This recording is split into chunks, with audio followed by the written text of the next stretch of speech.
प्रातः क्लास चल रहा था 17 जनवरी 1968 और बुधवार को ही दूसरे पेज के मध्याह्न में बात चल रही थी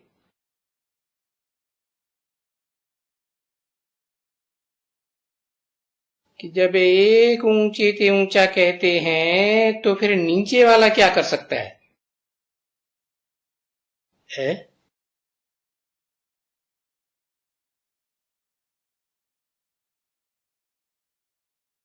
नीचे वाले तो नीचे वाले हुए।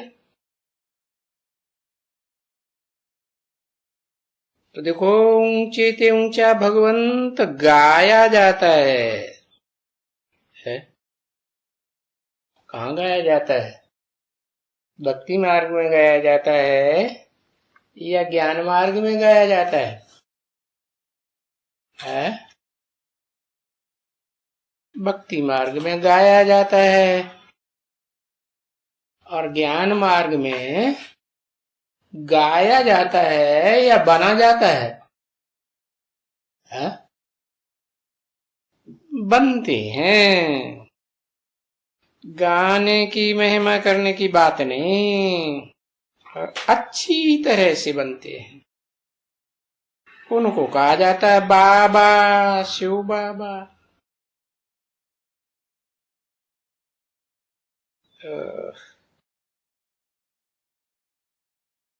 सिर्फ भगवंत, ईश्वर और प्रभु, उनमें भी ये वर्षे की टेस्ट आती है।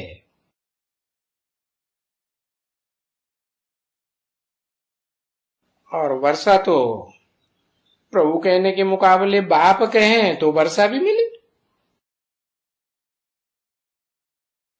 प्रभु कहने से तो वर्षा भी नहीं मिला, यानी समझ में ही नहीं आता है कि भाई प्रभु से क्या वर्षा मिलेगा। अभी तो तुम बच्चे जान गए हो। तो प्रकट रूप में भूमन होने वाला, इस संसार में प्रत्यक्ष होने वाला, वो एक ही ऊंचे ऊंचे आत्माओं का बाप है। सुप्रीम सोल, हेवनली गॉडफादर, जो हेवन का रास्ता बताते हैं। तो उनसे क्या मिलेगा? निराकार आत्माओं का बाप। देखो, बाबा तो कहते हैं ना, शिव बाबा। वो बाबा ठहरा ना, कैसे है? निराकारी रूप में, ज्योतिबिंदु रूप में, या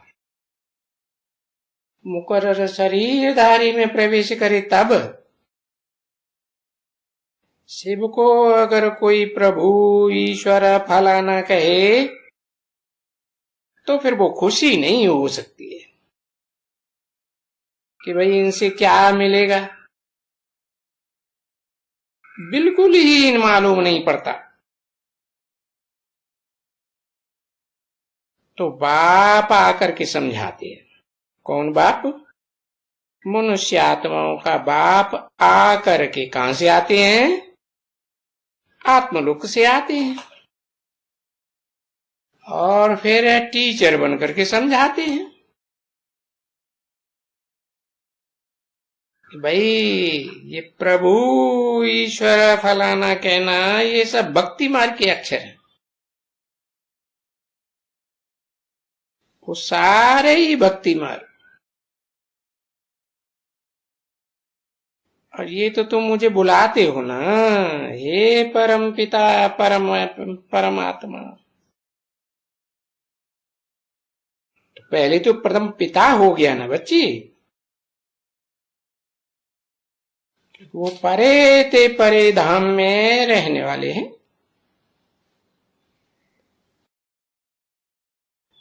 परम पिता के साथ परमात्मा भी कहते हैं। तो आत्मा को ही तो कहते हैं ना। परम पिता है तो भी आत्माओं का बाप। अब परमात्मा संसार में साबित होता है, प्रत्यक्ष होता है परमात्मा के रूप में, तो भी आत्मिक स्थिति धारण करने वालों का बाप ही साबित हुआ है या देह अभिमानियों का बाप? आत्मिक स्थिति धारण करने वालों का बाप। आत्माओं के बीच में परम पाटधारी, हीरो पाटधारी, तो उसे भी आत्मा कहते हैं ना। तो ये समझना और तो कोई बड़ी दूसरी बात नहीं है ना। बस परमात्मा माना ही परमात्मा, परमात्मा को मिलाने से है कहते हैं परमात्मा। तो अभी तुम बच्चे जानते हो कि बरोबर बाप को पुकारते हैं बाबा, क्योंकि पुकारा तो तभी जाएगा जब साकार में होगा। निराकार को कैसे पुकारेंगे? है? पता चलेगा पेक्युलरिटी का? है? जब तक व्यक्तित्व के रूप में व्यक्त भाव में ना आए, है, तब तक पता चलेगा? नहीं पता चलेगा। तो देखो कितना उल्टा सुल्टा भक्ति मार्ग में बोलते रहते हैं, बोलते रहते हैं पतित पावन सीताराम रघुपति राघव राजा राम। अरे कौन राजा राम जिनकी सीता ही चोरी हो गई? अभी वो क्या करके करेंगे? है जो अपनी घरवाली को ही सुरक्षा नहीं दे सके, है जिस घरवाली की जालाई की चोरी हो गई मुझसे की, और फिर उन्होंने कहते हैं बंदरों की सेना ली। है और वहां घाट पर दिखाते हैं कोलंबो के रास्ते में कि भाई बंदरों ने पत्थरों के पुल बनाए। है?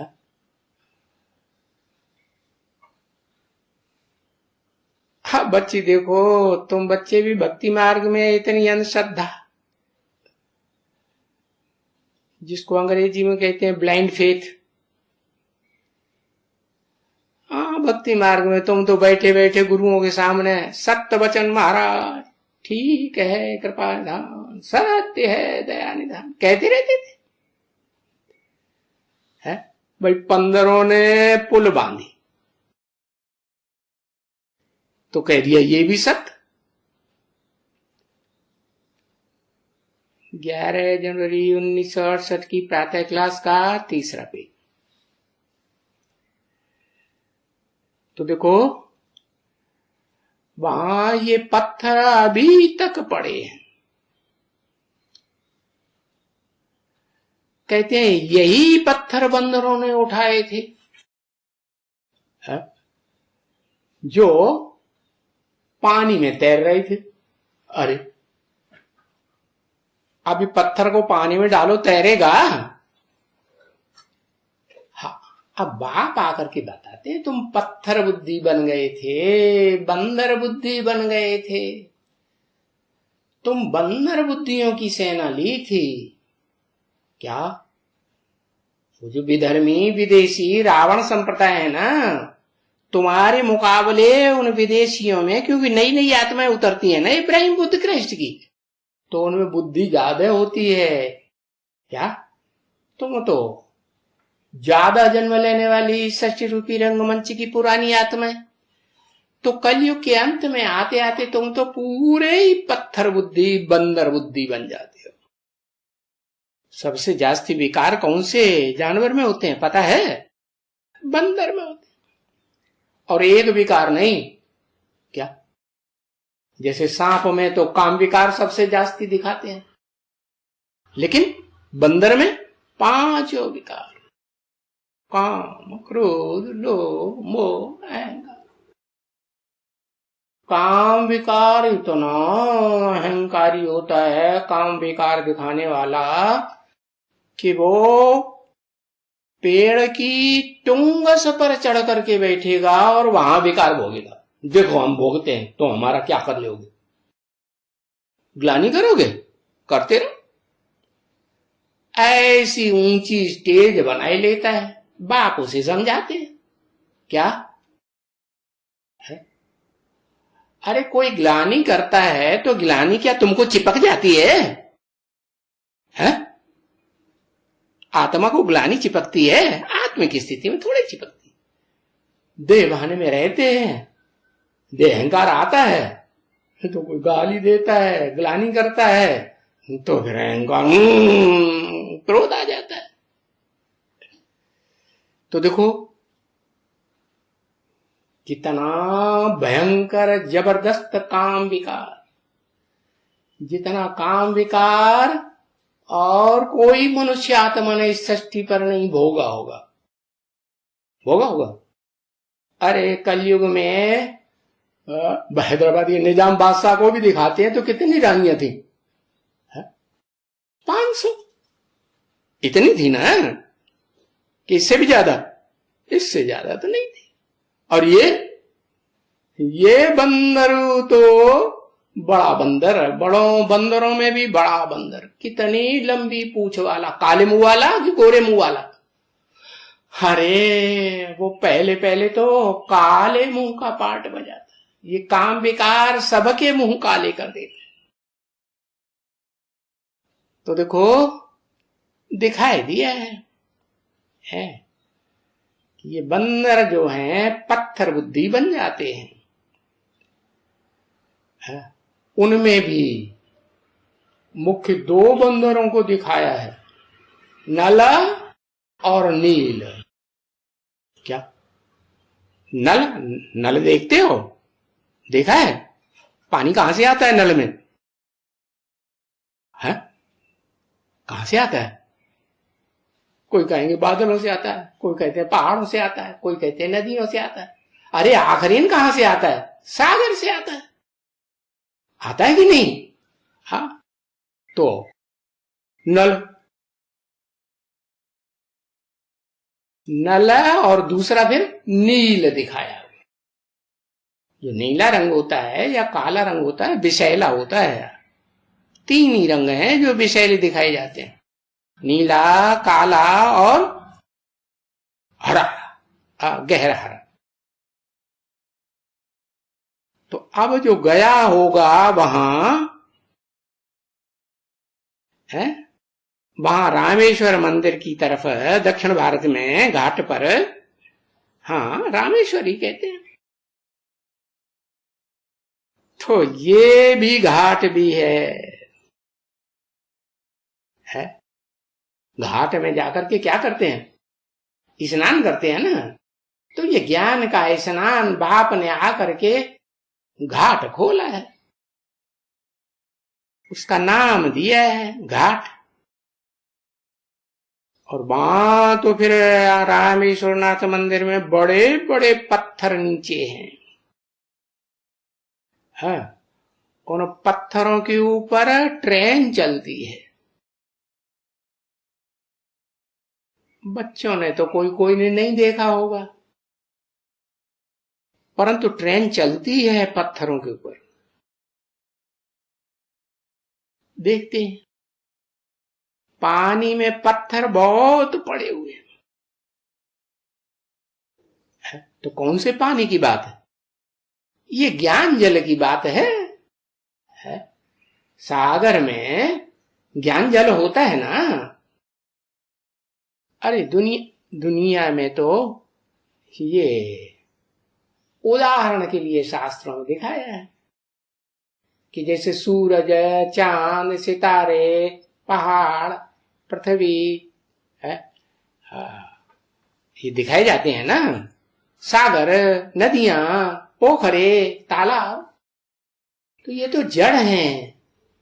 ऐसे ही तुम बच्चे इस सृष्टि रूपी रंगमंच पर चैतन्य सितारे हो, चैतन्य ज्ञान सूर्य का पार्ट बजाने वाले हो। क्या विवस्वत नाम दिया है ना? क्या दिखाया गीता में? गीता में दिखाया है कि जब मैं आता हूं तो पहले पहले किसको ज्ञान देता हूं? सूर्य को ज्ञान देता हूं। नाम दिया है विवस्वान। तो नंबरवार सितारों का भी पार्ट है, चैतन्य सितारों की बात है। तुम आत्मा रूपी चैतन्य सितारे हो ना?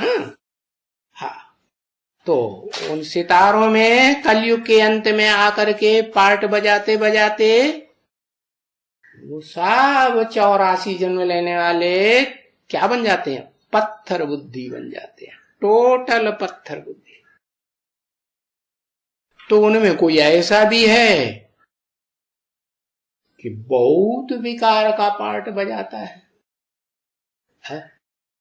और इतना विकारी बनता है कि शरीर छोड़ते छोड़ते भी अंत समय में क्या बनता है? देवता बनता है कि भूत प्रेत जैसा सूक्ष्म शरीरधारी बनता है। और सूक्ष्म शरीरधारियों में भी बड़े से बड़ा शक्तिशाली कौन दिखाया जाता है दूसरे धर्मों में?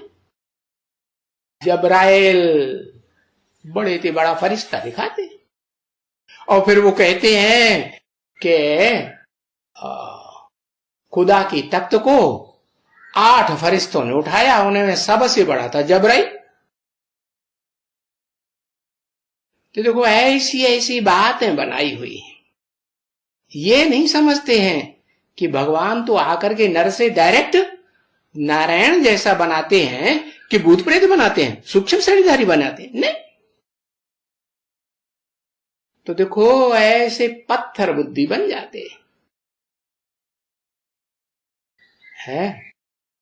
पानी में पत्थर बहुत पड़े हुए हैं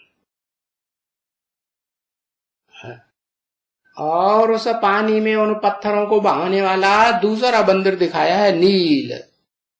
क्या शास्त्रों में उसका नाम दिखाई दे दिया है, नीला अंबर। क्या अंबर माने आकाश। कैसा नीला अंबर है? आकाश का रंग कैसा होता है? नीला होता है ना? हाँ, तो ऐसा आकाशी पार्ट बजाता है सबसे ऊंचा आकाश। अच्छा, आकाश नामधारियों में भी सबसे ऊंचा है? कहेंगे नहीं। अरे वो है आकाश, तो उससे भी ऊपर है परम आकाश। क्या कौन सा मालूम है? आत्माओं का लोक परम धाम, उसको कहते हैं परम आकाश। इसकी तो फिर भी सीमा है सूरज चांद सितारों वाले आकाश की, और उसकी तो कोई सीमा ही नहीं। तो बच्चों को समझाया है कि देखो पानी में पत्थर पड़े रहते हैं और दूसरा बंदर है। अभी तो तुम बच्चों को लगता है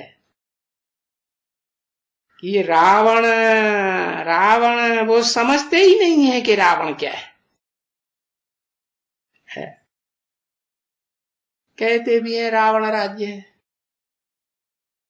रावण को मनुष्यों की सेना दिखाई दी है। कैसे मनुष्य? देवता नहीं, राक्षसों की सेना दिखाई दी है। और जिनको राम भगवान कहते हैं उनको कौन सी सेना? बंदरों की सेना दिखाई दी। अब समझते नहीं है कि रावण राज्य है, तो रावण को अनेक सिर क्यों दे दिए संगठित रूप में? किस लिए दिए हैं?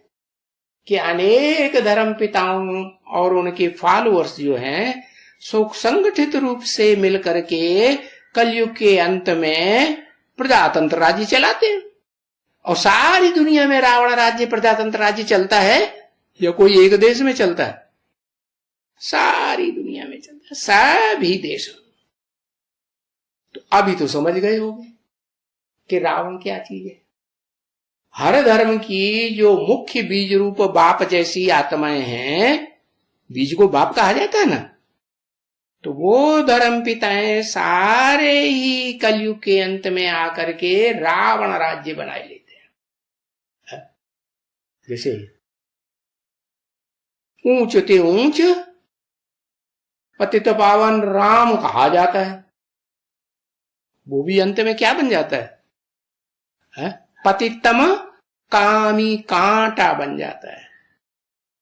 माने राम ही रावण बन जाता है और कृष्ण ही कंस बन जाता है। हाँ, तो ये रावण के सिर हैं, बड़े कामी क्रोधी लोभी मोही अहंकारी। और उनकी घरवाली मंदोदरी दिखाई गई।